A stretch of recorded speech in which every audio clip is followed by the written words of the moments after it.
우리 국민들도 글로벌로 자산 배분을 꼭 하시길 바래요. 미국 시장은 자본 시장 규모가 시총이 83조 달러 정도 돼요. 우리는 4조 달러죠, 그죠? AI 산업은 앞으로도 많이 이제 발전할 겁니다. 피지컬 AI, 휴머노이드 로봇 이런 것 계속해서 커질 거예요. 그래서 우리가 그걸 잘하는 기업들을 골고루 산업별로 분산해서 투자해야 된다. 그러면 지금부터 하는 데보다 미리 가 있는 데 가서 투자하는 게 나은 거 아닌가요? 그러려면은 한국만으로는 부족하다.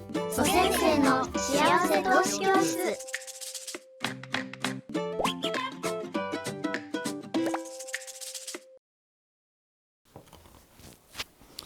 네, 고객님들 안녕하십니까. 지난 수업 시간에는 마음 편한 투자, 이 변동성이 극대화된 시기에 어떻게 하는 게 자산을 지킬 수 있는 길인지에 대해서 행동경제학적으로 또 한국 시장의 특징, 또 수급 이런 것들을 말씀드리는 시간을 가졌어요. 오늘은 그때 말씀드렸던 내용 중에 글로벌 자산 배분의 중요성, 이걸 제가 오늘 또 말씀드리고자 해요. 오늘의 강의 주제는 글로벌 자산 배분의 중요성. 미국 시장은 자본 시장 규모가 시총이 83조 달러 정도 돼요. 우리는 4조 달러죠, 그죠? 우리 시장보다 20배나 커요. 그런데 불구하고 내가 월급도 한국에서 받고 집도 부동산도 한국에 있는 거죠, 그죠? 모든 거를 한국에다가 몰빵하고 미국 주식을 하나도 안 갖고 있다. 그래서 한국 시장이 좋을 때는 모르겠으나 지금도 좋은 중이죠, 그죠? 우리 시장 많이 올랐어요. 많이 올랐는데 그렇다고 해서 국민연금이 미국 주식 다 팔고 한국 주식만 몰빵하냐, 안 그러죠, 그죠? 우리 국민들도 글로벌로 자산 배분을 꼭 하시길 바래요. 이것도 왜 지난 시간에 현금을 보유해야 되는 것처럼 글로벌 주식을 가지고 있으면요, 마음이 편해. 삼성전자 하이닉스가 좀 내리더라도 미국에 있는 주식이 조금 덜 내리면 아마존도 잘 안 내리죠, 그죠? 알파벳도 잘 안 내려요. 내려봐야 뭐 얼마 안 내려, 그죠? 그리고 뭐 메타 그다음 다 거기서 애플 거의 현금 같아. 현금보다는 좀 나은. 그리고 빅테크들이 해마다 그래도 평균적으로 한 15%에서 20 몇 %씩은 성장하고 있어요. 구글 클라우드는 내년에는 거의 한 93% 이렇게 성장한다고 그래요. 그래서 글로벌 자산 배분을 꼭 해야 돼요, 그죠? 투자 중에 현금 비중을 좀 가지고 있어야 공포를 이길 수 있다 그러잖아요, 그죠? 현금 비중도 갖고 있는 게 좋고, 그보다 더 마음 편한 게 글로벌로 분산하는 거예요. 그분들 목표 수익률이 얼마일까요? AI 때문에 한국의 메모리 반도체가 펀더멘탈이 10배 개선되고 5배 개선되는 현상은 역사에 다시 올 수 없는 특수한 경우고, 평균적으로 해마다 한 20에서 30% 정도 돈 벌면 그분들 진짜 글로벌 넘버 원이에요. 복리로 그렇게 벌면 워렌 버핏보다 돈 더 버는 거야. 지나간 2, 3년 동안은 아주 특수한 시장이었고, 원래는요, 미국에 있는 많은 글로벌 투자자들 국민연금이 추구하는 수익률도 연간 10%가 안 돼요. 금리가 연간 5%, 3%, 30년물 금리가 미국 금리가 지금 5%가 살짝 넘어 있는데 5% 이상이면 훌륭하게 잘하는 거고, 그래서 주식 투자해서 나 1년에 20%씩 매년 벌래. 베스트.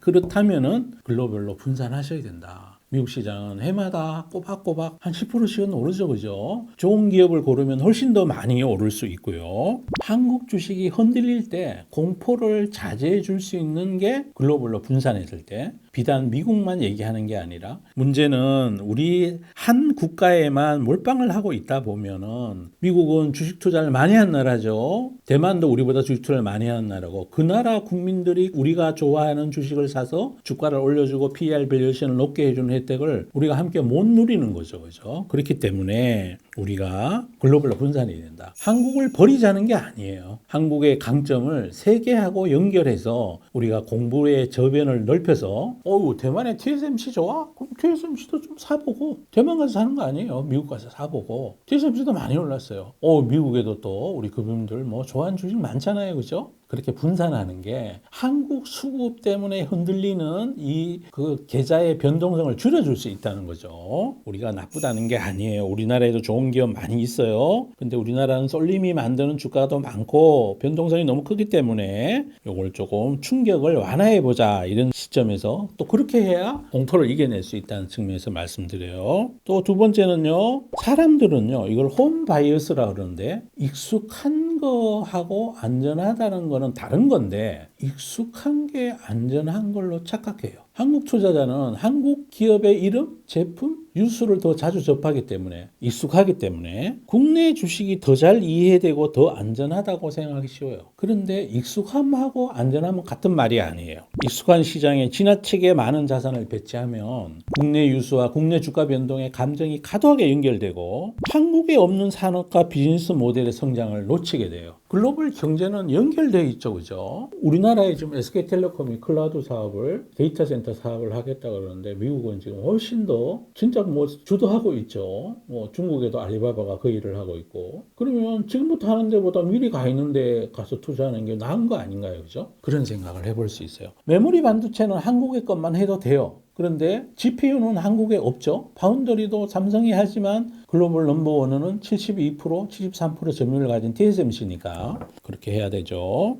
분산이 돼요. 그죠? 한국에 없는 거는 그 나라 가서 사야 된다는 거죠. 원화 자산에 소득, 부동산, 주식이 동시에 집중되는 걸 막아야 돼요. 국민연금이 그래서 분산하고 있는 거예요. 잘하고 있는 거예요. 우리 월급도 원화로 받고 부동산도 원화고 사업도 한국에 있고 금융자산도 전부 원화로 돼 있다 그러면 이게 달러 자산 좀 보유하고 있는 것도 나쁘지 않다. 장기적으로 1972년도하고 현재하고 지나간 무려 한 40년이 넘죠. 50년 넘는 기간 동안에 달러는 가치가 불변이에요. 그런데 우리 원화는 진짜 3분의 1토막 났죠, 그죠? 그래서 장기적으로 원화 자산 말고 다른 글로벌의 패권국의 통화를 좀 가지고 있는 것도 나쁘지 않다. 그런 측면에서도 글로벌 자산 배분이 꼭 필요하다. 세 번째, 자산 배분의 목적은 매년 최고의 수익률을 기록하는 게 아니에요. 특정 국가, 산업, 특정 통화가 예상과 다르게 움직여도 투자를 우리가 계속할 수 있게 심리적 안정감을 주는 게 목적이에요. 그래서 국민연금도 기관 투자를 그리고 하고 있어요. 두 번째는 국가를 분산해야 특정한 나라의 정책, 트럼프 리스크 혹은 우리나라의 정책 리스크, 우리나라의 특정한 수급, 한국의 경기, 지정학적 리스크 이걸 분산할 수 있어요.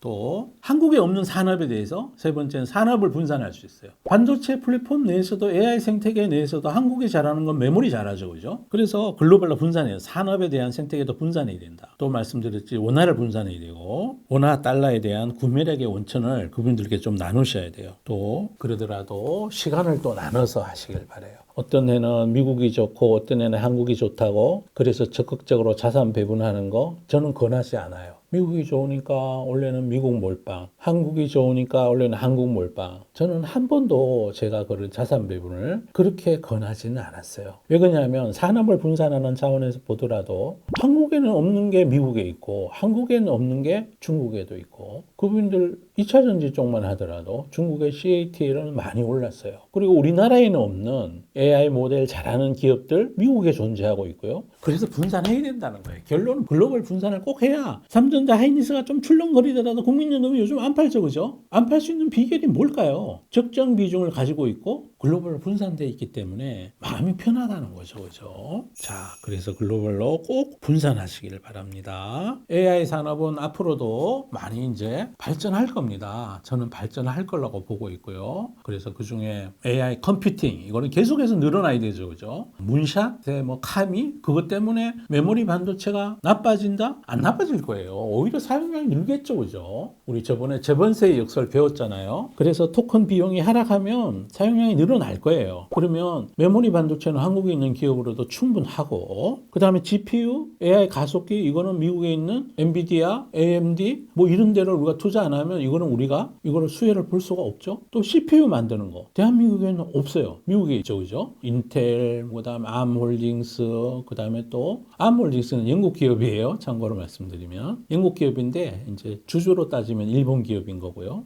그다음에 또 AMD도 CPU 하죠. 그래서 뭐 그다음에 또 뭐 이렇게 리스크4 또 이렇게 라이선스 없는 CPU의 두뇌 이런 거 만드는 기업들이 또 있죠, 그죠? 그리고 글로벌로 분산해야 될 필요해요, 그죠? 그다음에 또 맞춤형 반도체 칩 이거는 미국의 브로드컴, 마벨 이런 데가 잘하는 거니까 통신용 반도체 칩 이거는 또 미국에 있는 브로드컴 이렇게 잘하니까 나눠서 해야 된다. 컴퓨팅 하나만 보더라도 AI에 두는데 앞으로 이거 계속 커질 가능성이 높은데 글로벌로 분산해야 된다. 패키징 하는 것도 마찬가지고 파운드리 이건 또 우리나라보다는 대만이 잘하고 있죠. 그러면 메모리만 우리나라가 잘하니까 메모리만 나 투자해서 그냥 나 인생 승부 볼래? 그러면 안 된다는 거죠. 골고루 나눠 놓으면 이럴 때 삼성전자 하이닉스가 쓸데없이 변동성에 시달릴 때도 견딜 수 있는 힘을 지금 쌓을 수 있다는 거죠. 네트워크 쪽도 요즘 점점 커지고 있죠. 또 하나는 이제 곡괭이 보다가 강산업자에 대한 시장 심리도 조금씩 달라지고 있어요. 왜? AI가 돈을 버니까요. 그분들 AI 수익화 때문에 많이들 걱정 많잖아요. 그죠? 클라우드 지금 돈 잘 벌고 있어요. 아파트 10억에 샀는데 1년에 월세를 5억씩 받을 수 있대요. 데이터 센터 만들면. 그래서 SK텔레콤도 그거 하겠다는 거고 수요가 있으니까 데이터 센터를 짓는 거예요. 미국 빅테크들이 바보 아니에요. 빅테크들 앞으로 자본적 지출을 줄일까요? 저는 안 줄 것 같아요. 돈이 되니까 안 줄 것 같다. 그러면 그런데 잘하는 기업들은 또 어디에 있냐? 미국에 있단 말이죠. 클라우드 인프라, 컴퓨팅 자원을 서비스 형태로 공급하는 거 미국의 기업들이 많아요.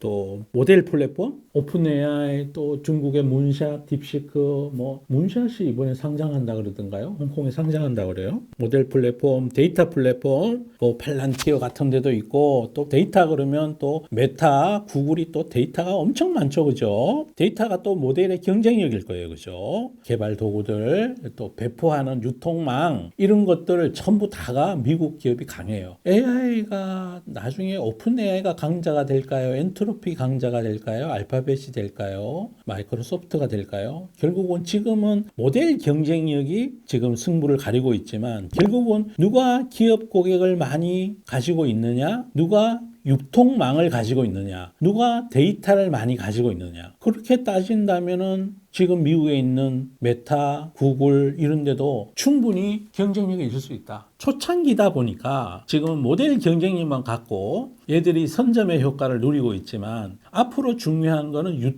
유통망 그리고 또 계속해서 컴퓨팅망을 확충할 수 있는 자본력, 컴퓨팅 능력 그리고 또 데이터 이것도 굉장히 중요하다는 거죠. AI 모델의 성공의 앞으로의 방향도 이제 그런 식으로 서서히 시장이 깨어날 거다. 그러면 미국에 있는 오픈AI나 엔트로픽보다는 구글이나 메타가 1년에 그래도 또박또박 돈을 벌잖아요. 그죠?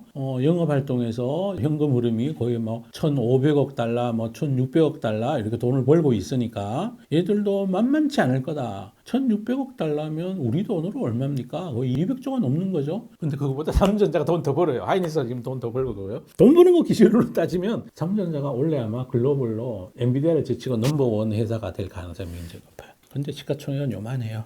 자, 그 다음에요. 또 에이전트 AI 잘하는 기업들도 지금부터 이제 서서히 봐야죠. 업무용 에이전트, 개인 에이전트, 산업 에이전트. 업무용은 영업, 재무, 법무, 개발, 고객 지원 뭐 이런 거 하는 거고, 개인 에이전트는 우리 급임들을 하는 거죠, 그죠? 검색하고, 뭐 여행 예약하고, 구매 결정하고, 뭐 일정 관리해주고 이런 거. 산업 에이전트는 공장에서 생산성을 향상하기 위해서 자동화하고 물류 계획을 짜고 그다음에 또 설계하고 의학 신약품을 개발하고 이런 것들 산업 에이전트도 앞으로 많이 커질 거고 멀티 에이전트는 여러 AI가 역할을 나누어서 복합적으로 업무 수행하는 걸 얘기해요. AI 에이전트는 소프트웨어 사용량과 출원량을 동시에 늘릴 거예요. 그래서 강력한 수요 증폭 장치가 될 수 있고 그러면 이 에이전트를 직접 잘 하는 회사 이제 앞으로 AI 모델들은 에이전트 모델로 급격히 진화되어 갈 거고 우리가 가을 정도 되면 에이전트 모델이 계속해서 출시됐다는 뉴스를 계속 들을 거예요. 문샷이 만든 카미 모델 거기 코딩 기능도 있지만 에이전트 기능도 일부 가미되어 있대요. 이제 아마 오픈 AI든 제미나이든 올 가을쯤에 나온 거는 에이전트 기능이 많이 들어가 있을 거예요. 그러면 또 반도체 생태계가 또 한번 난리를 부릴 가능성이 있다. 자본적 지출 축소 어떤 논란 여기에서 벗어날 수 있는 빅테크들 실적 발표도 빅테크들이 돈 여전히 잘 벌고 있는 중이고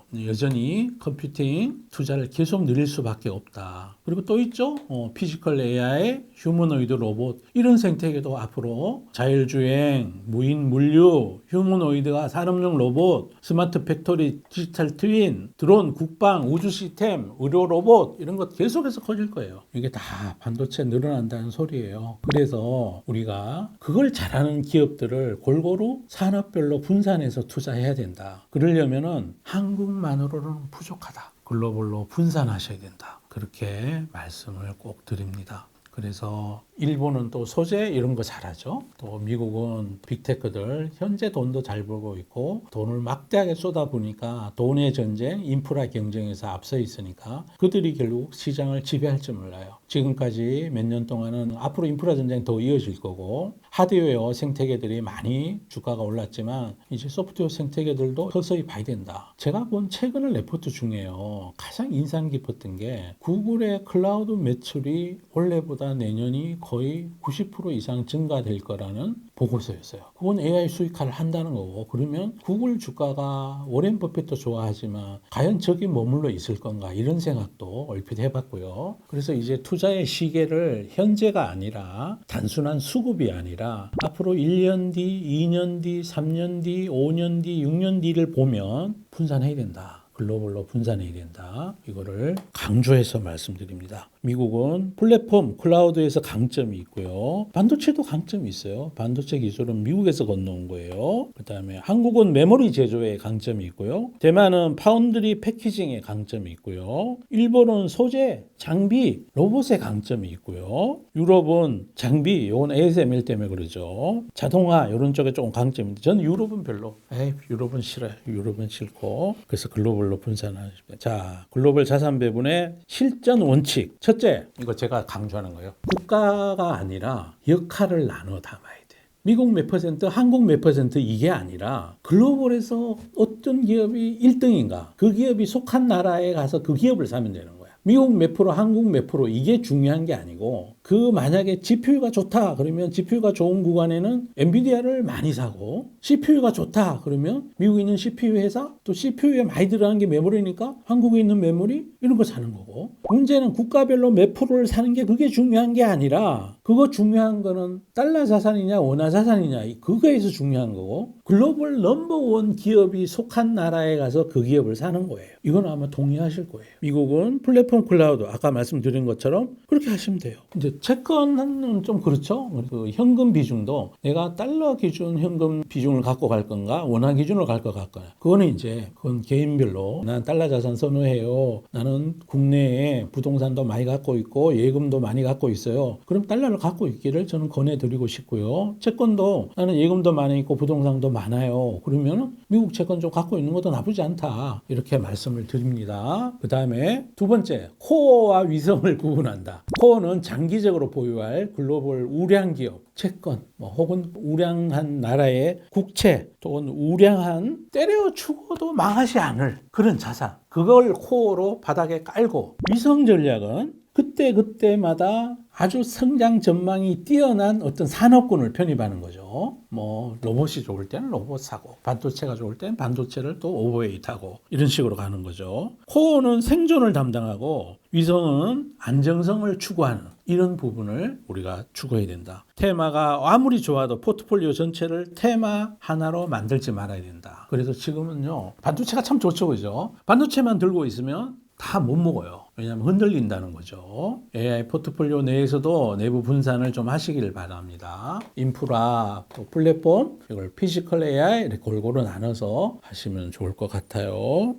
자, 그래서 몇 퍼센트 할지는 이거는 제가 이제 말씀드리고 싶은 게 있지만 이거는 각자마다 틀리기 때문에 예를 들자면 핵심 글로벌 주식들 성향에 따라서 한 70%, 80% 들고 가고 또 한국 우량주도 거기다 포함시켜서 들고 가고 채권도 좀 가지고 가고 근데 아주 장기적으로 투자하실 분들은 채권 비중을 반드시 넣어갔으면 좋겠어요. 특히 젊으신 분들은. 제가 이런 얘기를 많이 드려도 젊으신 분들 채권 안 하시죠, 그죠? 그런데요, 두고 보십시오. 시간이 흘러가면요. 내가 그때 채권 할 걸. 채권은 시간이 흘러가고 나면 저절로 올라가 있죠, 그죠? 이자를 받아 있으니까. 채권을 들고 있으면 또 주가의 변동에 좀 덜 흔들려요, 포트폴리오가. 그래서 채권 비중을 꼭 가지고 가시기를 바라고요.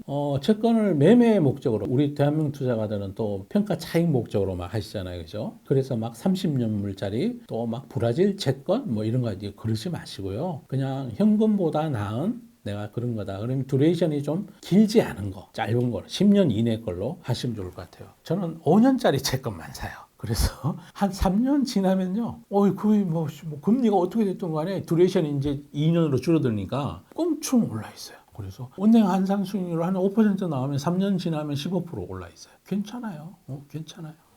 그 사이 이자도 받고 그렇습니다. 좋은 전망보다 중요한 건 전망이 틀려도 살아남는 구조예요. 그분들 그래서 국민연금이 연평균 7% 8% 내서 지금 잘했다고 칭찬받고 있는 거예요. 우리 진짜 기신같이 매매하는 우리 국민들 1년에 5% 10% 내신 분 계시나요? 투자하신 분들은 그걸 내고 있을 거예요. 그죠? 자, 그래서 어느 한 종목, 한 국가 비중이 전체 삶을 흔들 정도로 커졌으면 줄여야 돼요. 저는 그렇게 안내 드리고 있는 중이에요. 그 다음에 펀더멘탈이 훼손되지 않았는지, 가격만 하락했는지 이런 것도 구분해서 리밸런싱하고, 그러면 지금부터 글로벌 자산 배분 하시려는 그분들이 계시다면 주식을 뭘 팔아야 될까? 그 원칙을 말씀드린 거예요. 주가가 올랐다는 이유로 좋은 기업 다 팔면 안 돼요. 오히려 못난 일을 파시기를 바래요. 그리고 종목별 비중을 너무 높게, 어떤 테마 아무리 좋아 보여도 반도체 비중, 혹은 또 뭐 아무리 나빠 보여도 은행주 비중, 뭐 이렇게 적정 비중, 금융주도 좀 갖고 가고 이랬으면 좋겠대요. 새로운 자금은 상대적으로 비중이 낮아진 자산에 우선적으로 배치해야 돼.